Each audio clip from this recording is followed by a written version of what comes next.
देश भर में कोरोना वायरस महामारी के चलते जारी लॉकडाउन के बीच केंद्रीय गृह मंत्रालय ने दुकानदारों को ये बड़ी राहत दी है।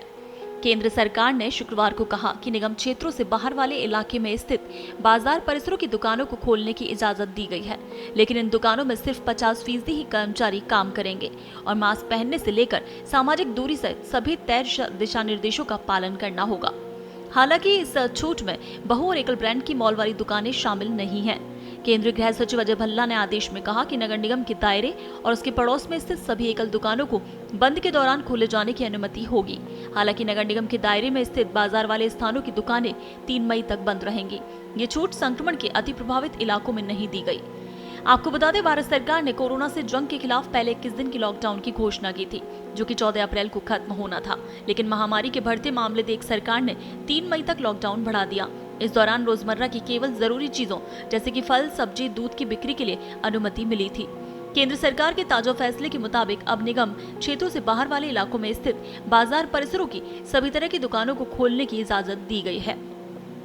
गृह मंत्रालय ने शुक्रवार रात देश के लाखों दुकानदारों को एक खुशखबरी दी। मंत्रालय ने आदेश जारी कर शनिवार सुबह से सभी राज्यों और केंद्र शासित प्रदेशों में रजिस्टर्ड दुकानों को शर्तों के साथ खोलने की अनुमति दी। दुकानों में सिर्फ 50% स्टाफ ही काम कर सकेगा। केंद्र सरकार ने निगम क्षेत्रों से बाहर वाले इलाकों में स्थित बाजार परिसरों की दुकानों को खोलने की इजाजत दी। इन दुकानों में सिर्फ 50% कर्मचारी काम करेंगे और मास्क पहनने से लेकर सामाजिक दूरी सहित सभी तय दिशा निर्देशों का पालन करना होगा। केंद्रीय गृह सचिव अजय भल्ला ने आदेश में कहा, नगर निगम के दायरे और उसके पड़ोस में स्थित सभी एकल दुकानों को बंद के दौरान खोले जाने की अनुमति होगी। हालांकि नगर निगम के दायरे से स्थित बाजार वाले स्थानों की दुकानें 3 मई तक बंद रहेंगी। ये छूट संक्रमण के हॉटस्पॉट इलाकों में नहीं दी गई है। आपको बता दें, केंद्र सरकार ने 20 अप्रैल के बाद लॉकडाउन में कुछ छूट देने का वादा किया था। ताजा छूट से छोटे व्यापारियों का लॉकडाउन में होने वाले नुकसान में कुछ कमी आने की संभावना है। 24 अप्रैल को लागू किए गए लॉकडाउन के बाद फार्मेसी और कुछ जरूरी चीजों की आपूर्ति वाली दुकानों को छोड़कर सभी दुकानों को बंद करने का आदेश दे दिया गया था। आपको बता दें, भारत में कोरोना वायरस के कुल मामले 23,400 का आंकड़ा पार कर चुके हैं।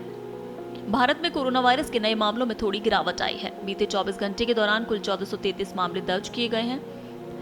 इससे एक दिन पहले ये आंकड़ा 1755 था। इस गिरावट में कोरोना वायरस से सबसे ज्यादा प्रभावित महाराष्ट्र का सबसे बड़ा योगदान रहा, जहां नए मामले करीब 50% घट गए। हालांकि दूसरी तरफ बीते 24 घंटे के दौरान कोरोना वायरस से मौतों की संख्या में बढ़ोतरी देखने को मिली। इस दरमियान वायरस ने 54 लोगों की जान ले ली, जो एक नया रिकॉर्ड है। इसके साथ ही देश में कोरोना वायरस संक्रमण के कुल मामलों का आंकड़ा करीब 25,000 हो गया। इससे अब तक कुल 780 मौतें हो चुकी हैं। इससे पहले शुक्रवार को दिल्ली में स्वास्थ्य मंत्रालय के संयुक्त सचिव लव अग्रवाल ने बातचीत में कहा, अब तक कोरोना वायरस संक्रमण से उबर आने वाले मरीजों की कुल संख्या 4,814 हो गई है। उन्होंने ये भी बताया कि पिछले 28 दिनों में देश के 15 और जिलों में कोरोना वायरस संक्रमण का कोई नया मामला सामने नहीं आया है, जबकि 80 जिले ऐसे हैं जिनमें पिछले 14 दिनों में कोई नया मामला देखने को नहीं मिला। इस दौरान गृह मंत्रालय की ओर से बताया गया कि देश के सभी राज्यों को दिशा निर्देशों को स्पष्ट करते हुए पत्र लिखा गया है और इस पत्र में कहा गया है कि किसी भी फैक्ट्री में अगर कोई व्यक्ति कोरोना पॉजिटिव पाया जाता है तो उसके मालिक पर FIR दर्ज नहीं की जाएगी। राज्यों से ये भी कहा गया है कि कोरोना हॉटस्पॉट के अलावा अन्य क्षेत्रों में लोगों को छूट दी गई है, लेकिन छूट के दौरान नियमों का सख्ती से पालन होना चाहिए।